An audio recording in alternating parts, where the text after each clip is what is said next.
All right, guys, I'm back. We're going to answer a military Q&A question today. And even though I don't do them that often, this is one of my favorite types of videos to do. For those of you who watch the channel and you don't know, I've got 21 years in uniform, split between two services. I did 8 in the Army, and then I did the next 13 in the Air Force. I've had a pretty fun career, I have to say. I appreciate your tax dollars paying my salary that whole time. But this question is actually right up my alley. And I've got messages and some emails. I've gotten 3 asking about the most recent balloon thing going on. People wanting to know, not 3 identical questions, but they're all related. And what it comes down to is, so we had the first balloon that was caught over Montana and then floated across the country.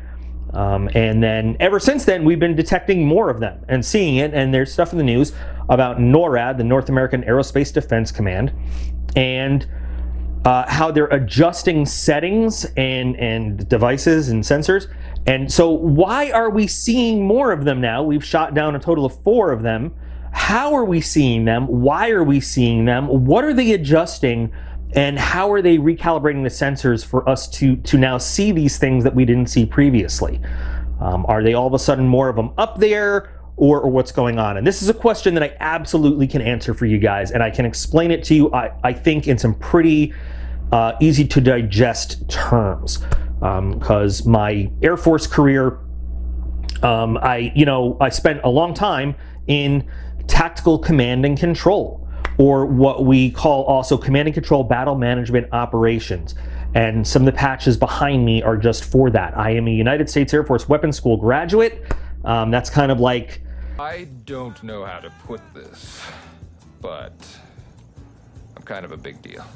So I've been to some of the top tier schools for what it is that I do, which is deploying out on the ground and communicating to our combat aircraft, being an expert in the sensors and the weapon systems, and talking our pilots through their air-to-air intercepts, their air-to-ground missions, talking them onto targets, and making sure that our fighter pilots in the sky turn whatever it is they're targeting on, they're looking for, into basically smoking piles of hair, teeth, and eyeballs. So let's start with NORAD. What is NORAD? I already mentioned it's the North American Aerospace Defense Command. That is what we call a combined command, meaning it has elements of 2 participating countries involved, primarily the United States and Canada. It's a command that's been around since the 1950s, and they are responsible for securing the aerospace defense, pretty self-explanatory, of the North American continent. It involves both manned and unmanned radar stations. It involves men and women of the militaries of the United States and Canada. That's ground-based personnel, that's pilots, that's assigned assets, fighter planes, reconnaissance aircraft, the whole shebang, everything it takes to secure our aerospace borders. We have something we call the Air Defense Identification Zone. That's basically an imaginary line that we draw around the North American continent, past which any item, any object at all, needs to be identified and, if necessary, engaged to determine the identity and intent of that object. Now, that is drawn on military charts and maps, okay? You could probably find it online. But anything within that ADIZ and anything coming into that identification zone is NORAD's jurisdiction. It's their job to know what is up there. Now, traditionally, NORAD's job, and it's been around since the 50s, is to be on guard against incoming intercontinental ballistic missiles, any hostile large aircraft like bombers or reconnaissance aircraft, and any enemy tactical aircraft like air-to-air fighters or fighter bombers, or attack aircraft. That's what they've really been on guard for. That's what they were established to do. And that's what they're looking for 24 hours a day. That is their traditional enemy. So I mentioned that they have both manned and unmanned surveillance systems. Now, traditionally, that's going to be radar, okay? Radar comes in a lot of different flavors. And I know that radar is just a generic term we use all the time. So I'm going to give you a real quick primer on what radar is. So we have a little model airplane here, okay? Radar energy sends out a pulse. That pulse hits something and comes back to the receiving antenna. And based on a number of things like the signal strength, how long that pulse takes to return. The radar is able to tell you, depending on the radar, sometimes fairly accurately, sometimes just general terms, where in the sky this object is, what direction it's flying, how fast it's going, its altitude, all sorts of things. And like I said, NORAD has many different radars, so some are much more accurate than others. Radars on a fighter plane, for example, are much shorter ranged, have much smaller cones where they're looking, but because of that, they update much quicker and they have what we call higher fidelity, so they can guide weapons. The kind of radars that NORAD has are what we call surveillance radars. So they look at a much wider area, much higher cone of reference, much bigger cone, so they can detect things much farther out, but because of that, their update rate is slower. Now, when I say slow, okay, it's all relative. A standard surveillance radar updates between 6 and 10 times a minute, which, you know, I don't know what you're expecting, but that's pretty good. That's pretty good for a surveillance radar. Okay, that means that antenna's spinning around once every 10 seconds. That's great for surveillance, but that's not good enough for us to guide weapons off of. So when you have like missile systems, their radars are typically, they're shorter range, but they update much more quickly. Anyway, that's just for your edification, personal knowledge. Now, the amount of sky that NORAD has to secure is immense. I can probably look it up. If I feel like looking it up, I'll put in text. The actual, you know, cubic dimensions, the volume of sky, it's huge. Now, just to give you my frame of reference, okay, the Air Force, the US Air Force, most Air Forces have ground-based tactical command and control units that deploy out on the ground. The Air Force has one called the Control and Reporting Center. We call them air control squadrons. There's many air control squadrons, but you might not know this. The US Air Force has ground combat units that are trained to fight on the ground alongside the Army. The Control and Reporting Center, I'm pretty proud to have served in a unit for a while.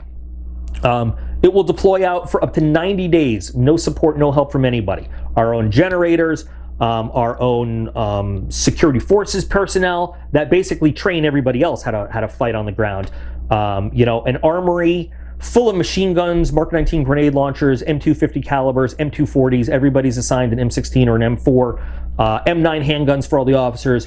And so while we're out, basically right behind the front lines, providing this tactical air control so that we can have our fighters doing what they're doing, we're also defending our own positions and yada yada, stuff like that. Food, electricity, power generation, communications, all that self-contained. I'll throw in a picture of what one of these units looks like, fully deployed under camouflage netting and everything. It's actually a great unit to be in. You might also have heard of the E3 AWACS, right? The E3 Sentry. The ground-based unit and the airborne unit, they do a lot of the same things, but they're used very differently. E3 is a very capable platform, has some abilities that the ground-based unit doesn't have. Ground-based unit has some abilities that E3 doesn't have.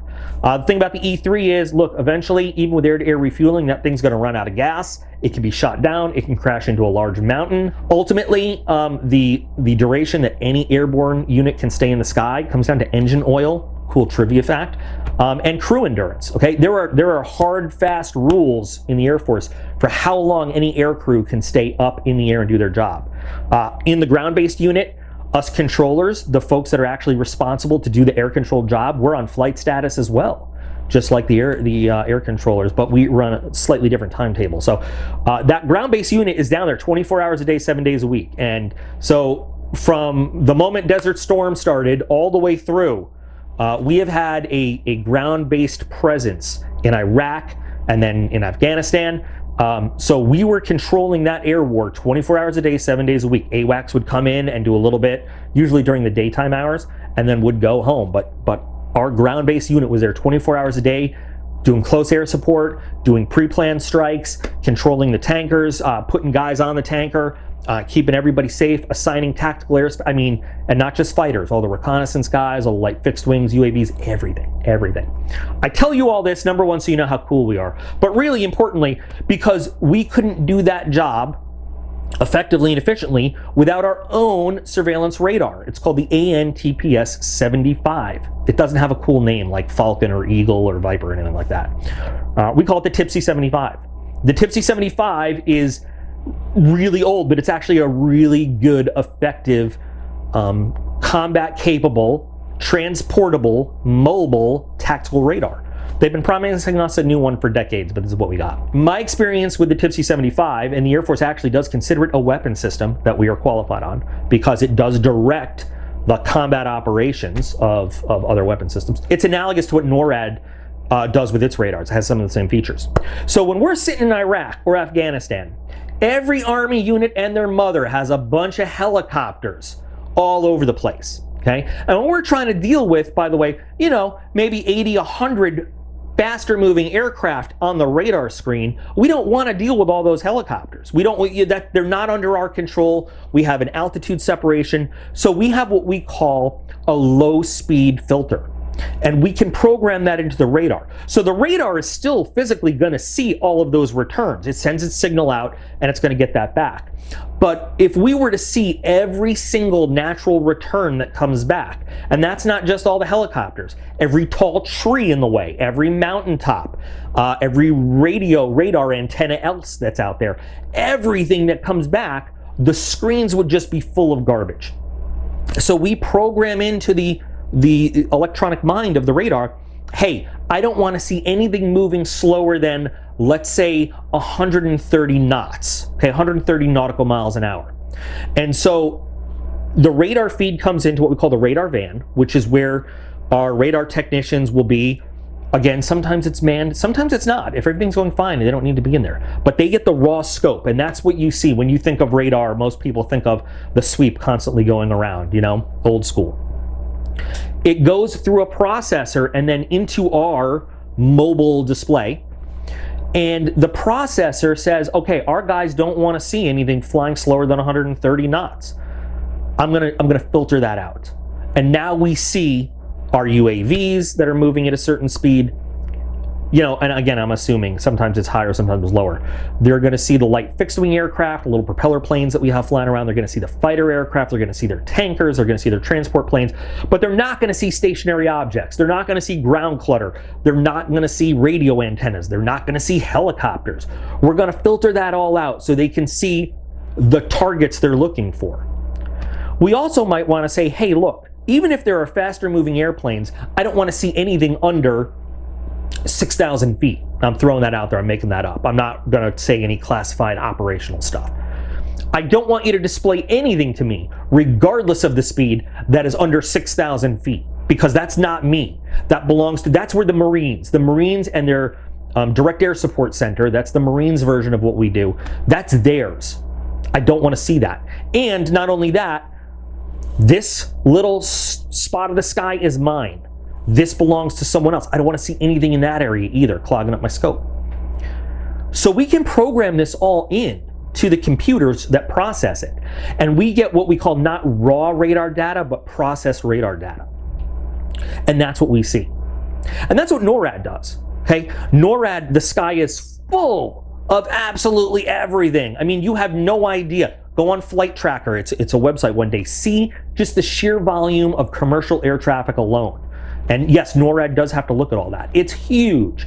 So NORAD also has altitude filters, low speed filters, all sorts of stuff to try to make it easier to find the specific types of targets that they are looking for. Now, historically, we haven't had NORAD looking for balloons. They have some radars that are looking very high altitude for ballistic paths of ballistic missiles coming in at certain speeds. They're looking at certain altitude swaths for maybe something that we call Bear bombers, Russian Bear bombers, or reconnaissance planes coming in at certain speeds and certain flight paths. We're looking for different kinds of fighters coming in at certain speeds, at certain altitudes. We're looking for the flight profiles that we know through intelligence that any sort of hostile aircraft or potential 9/11 type aircraft or anything would be executing. And that is number one, because all the other stuff would be distractions to what the actual NORAD crew members would be seeing. And number two, it's to, you know, preserve the processing power that we have. You got to remember, the technology that we use today, because of the way the military procurement process works and development, anything that's on the scopes today is the finest 1980s technology money can buy, because that's when the contract was signed and development starts. It takes a long time to develop military hardware. So what has happened since this balloonism came about is NORAD has decided, well, now we have another threat, a threat we didn't really know we had to look at before.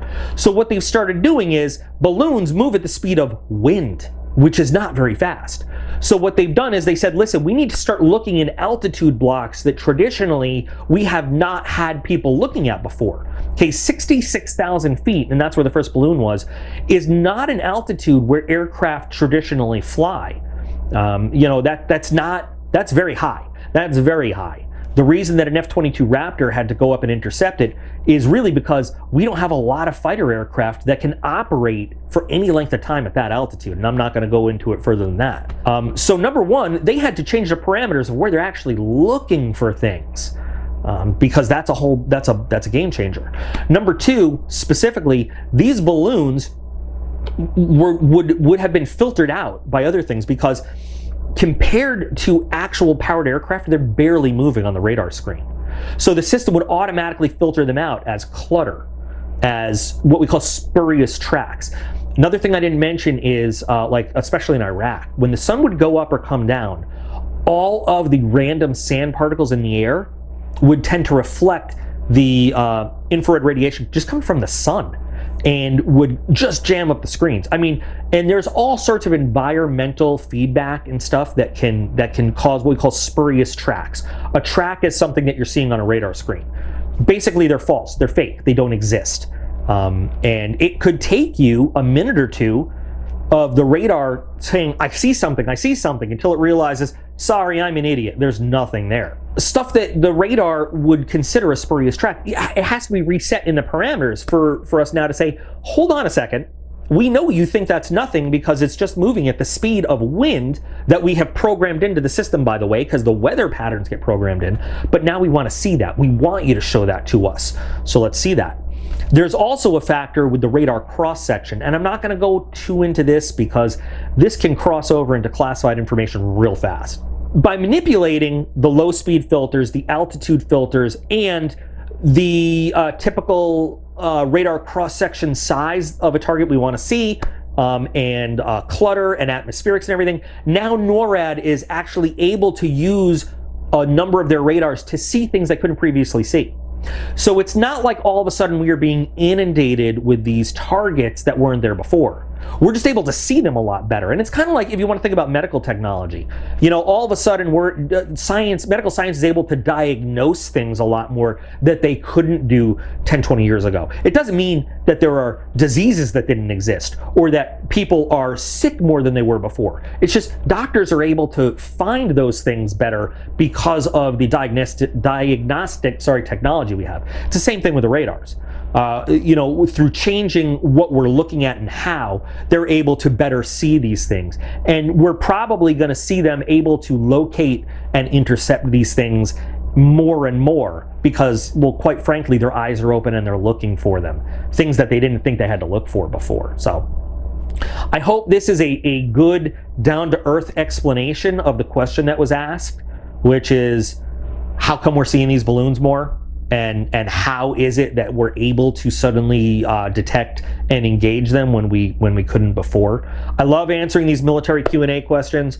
If it's something that's over my head, I will either ask somebody more knowledgeable than me, or I will tell you, guys, that's out of my wheelhouse. I cannot answer it. But throughout my career, I've had the opportunity to experience a lot and be trained in a lot of stuff. So I will always try to give you guys straight, honest answers for stuff. I love doing these videos most of all.